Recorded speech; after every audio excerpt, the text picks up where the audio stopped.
In today's video, I'll be discussing end-stage kidney disease. According to the CDC, about 1 in 3 people with severe chronic kidney disease or CKD have no idea they have it. Many individuals may not realize they have CKD until they find themselves in the emergency room with kidney failure symptoms. So, what is end-stage kidney disease or ESKD? It's the final stage or stage 5 of chronic kidney disease where the kidneys can no longer function well enough to keep the body alive. The kidney's main function include filtering waste and removing excess fluid from the body, and when they fail, toxins and fluid build up. CKD is diagnosed with a blood test that measures estimated glomerular filtration rate and a urine test called the urine albumin creatinine ratio.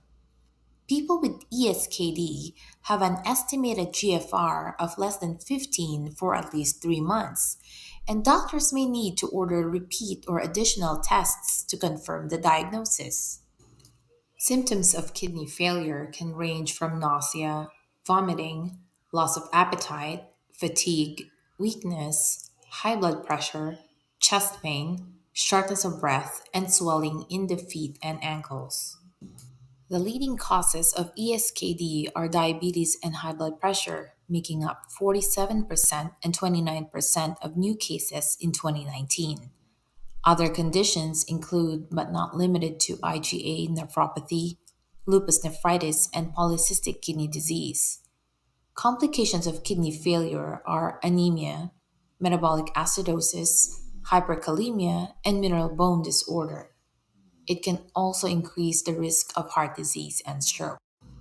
There's currently no cure for ESKD, but treatments like dialysis and kidney transplants can help people live longer.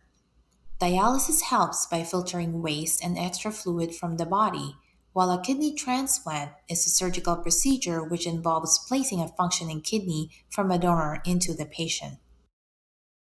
It's crucial for individuals with ESKD to consult a healthcare professional about their treatment options. Beyond managing the disease, they should also consider lifestyle changes, adhere to a kidney friendly diet, and be compliant with prescribed treatments and medications. Thanks for tuning in.